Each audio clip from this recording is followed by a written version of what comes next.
All right, just cleaning off the ruler. I'm gonna place the ruler on top of my red fondant, cut on both sides, move it over, cut on the other side, move it over. These are gonna be for the pants. Okay, then I'll go on top of that in the middle. Don't push down too hard or you get the ruler marks. And then once you cut the one, you just line that right up and continue to cut. That one I think I went off a bit. Okay, wrap this up so this doesn't dry out.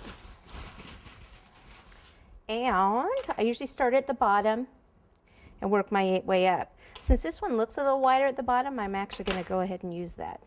I'll take a little water. We don't want a lot of water, just a little bit, like right down the center.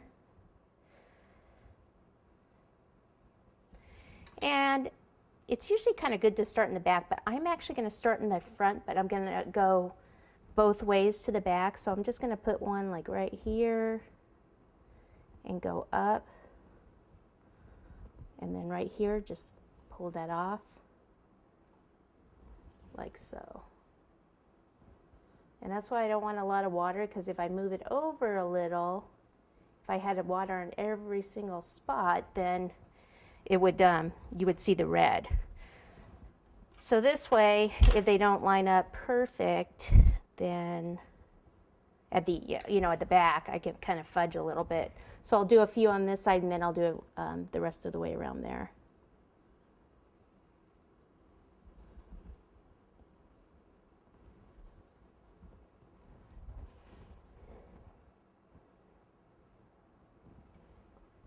How cute is that?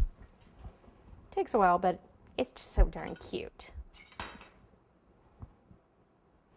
You know, if you think about it, you could pretty much, except for the carving the cake, this part could be done ahead of time. You know, we just have to cover this part up before you carved your cake. So if you were on a time crunch, it could be done. Then the next one, I'll just go from underneath here down. So I was just eyeballing it. I didn't really, I didn't measure it. Yeah, it's pretty close. It's not exact, but on something like this, I don't think you have to be.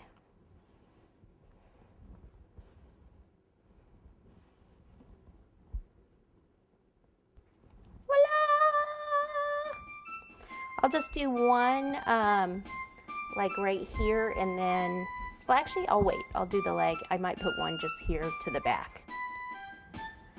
Okay, so this one I messed up, so I will go ahead and start over and do the next leg.